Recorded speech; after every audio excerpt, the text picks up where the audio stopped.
Hello lovely people, welcome back to my channel. I hope you are all well. It's the day after I've got a different outfit on.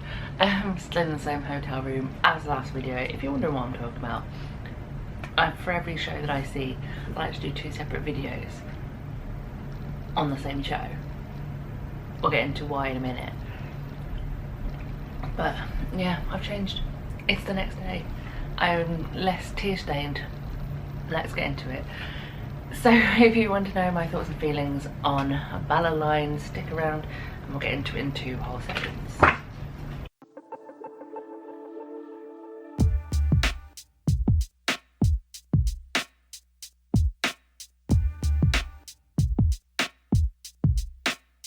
So yes, like I said, for every show that I see, I like to do 2 separate videos, explain why. So let's go. See, I've messed myself up because normally I start with, for every show that I see, I like to do 2 separate videos. The first one being the last one, which was the Nervous Guide. The Nervous Guide is basically everything you need to know about the show before you go in, whether that be sensory and content warnings, information about the theatre, information about the view from my seat, merchandise available, and any other tidbits that might make the trip into the theatre a little bit easier if you are a person that sometimes feels a bit anxious going. The second one is this is the review. Review is always put in inverted commas because at the end of the day I'm in no way professional. I just like to go and watch theatre, and sometimes I watch it alone, and because I go alone I don't have the soundboard or the person next to me to talk about what I thought of the show after leaving, which is kind of sad. So what I do is I film my thoughts and I put them on the internet. How unprofessional I am would be indicated by what's around me because I have porridge down here, I have a drink down here, it's all going on. But that's enough for me and my situation. Let's get into Ballad Lines. So this one is definitely a show that I was interested in seeing through word of mouth and also through advertising. My social media, basically mostly my Instagram and a little bit of my TikTok, has been very much telling me I should go and see this show. I also have a couple of friends who've already seen it and they told me how good it was, and so I was very much in for that.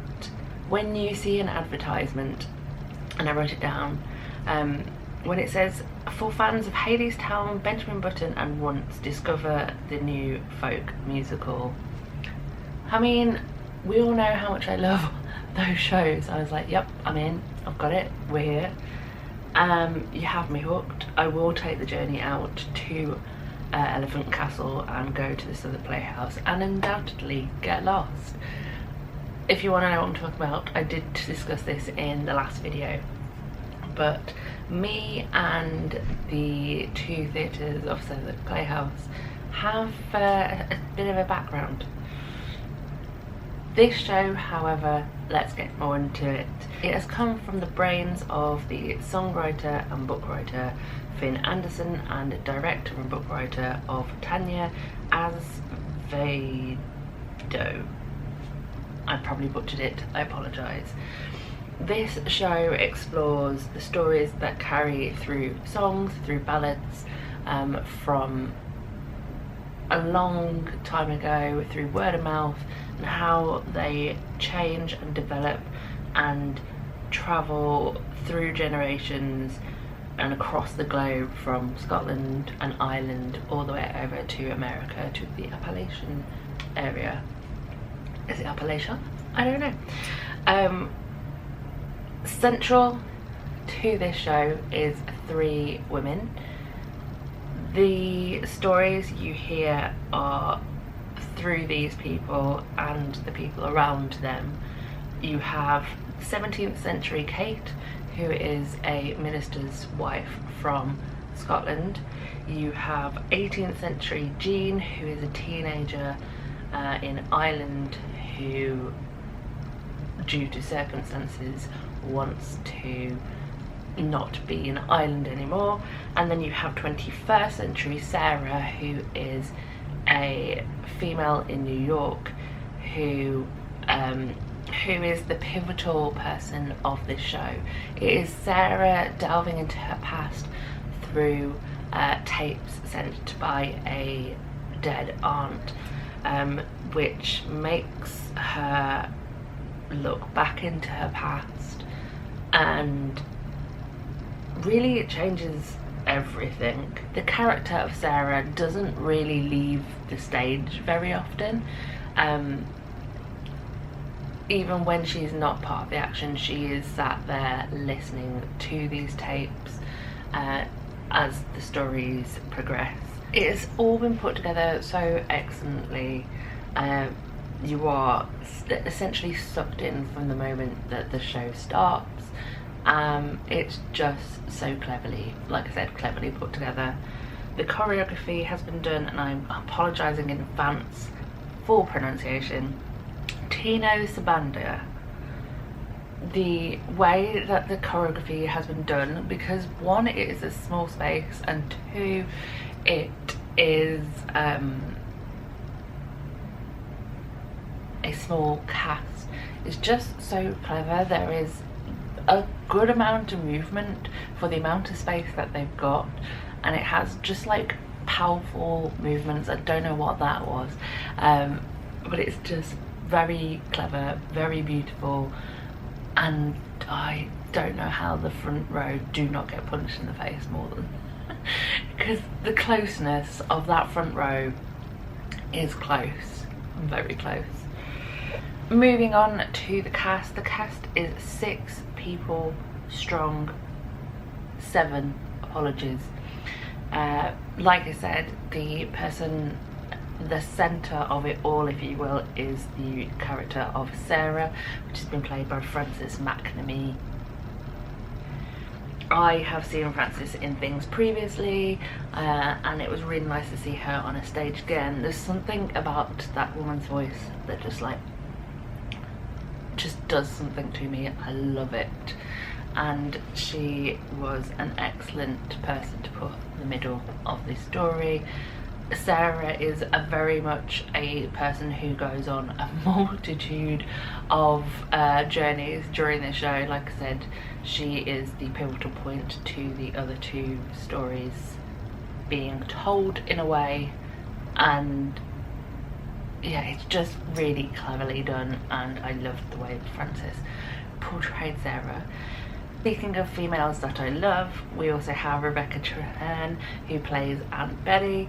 Aunt Betty is the woman who essentially makes this whole journey of discovery and remembrance happen. She is the dead aunt. She is the voice on the tapes that makes Sarah go through the motions in the show. Again, I absolutely adore Rebecca Treherne. Little like full circle moment in a way, because the first time I saw Rebecca in a show, it was at the other Southwark Playhouse space, where I saw her in Dogfight a long time ago now. Oh, that hurt my heart.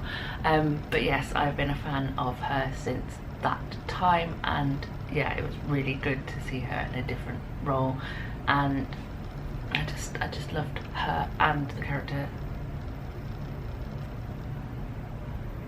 Yeah, I did. Okay, moving on to the other 2 females telling their story of Kate and Jean, played respectively by Kirsty Finley and Ina Tresvalis. Again, apologies for pronunciation. Those 2 human beings, their voices are insane. The emotion that they go through throughout the show, both of them in their separate stories, is incredible. I don't know how they can get through this show, like the entire cast. I don't know how they can get through it every time, because the emotion that they bring to the table is insane, and the voices are, again, insane. I have a sore throat today through crying and air conditioning. How they get through it is insane. As the only male in the cast, we have Ali Kennard, who plays Jamie, Thomas and Ronan, 3 male characters who link in with different parts of the story. A fantastic actor, again, just amazing, brilliant. Can you tell I really enjoyed this cast? The final 2, we have Sean Louise Dowdles, who plays Shona and Ancestors. Her Act 2, essentially the last bit of Act 2, the second half of Act 2 if you will, as Shona, incredible. And Gracie Lai, who plays Morna and the Ancestors. Morna is part of Kate's story. I'm not going to explain too much more, but yeah, incredible again. Love this cast. They're an incredible cast. This show is very much a show of 2 halves, if you will. The first act takes you in, engrosses you in the music, the stunning music may I add, which I'm now going to listen to throughout today as I walk around in London. And then the second act comes and it punches you straight in the face and holds on to you until the end of the act. I was sobbing for most of Act 2. Again, like I said, for the second half of Act 2 till the end, she was gone. Another advertisement I saw recently from Ballad Lines through social media very much hit the nail on the head when they put 153 people booked to see the show twice. I can fully see the appeal of watching it again. Unfortunately, I don't think I will have a chance because I'm not London based, and the show does close on March the 21st, so you have just under a month to catch it. Even less by the time this video goes up because it will be a week on from when I'm filming it. But it is such a good show, such a good show. I really do hope it has a future after this run. I think it would go well. Ooh, where would I put it? I don't know. It has to work in a great small space. Maybe, I don't know where to put it, but I really do hope it has another life after this one because it is such a great show. And I'm a big fan of a folky musical. I'm a big fan of a folky-esque sound musically anyway, but put it in a show, just the best.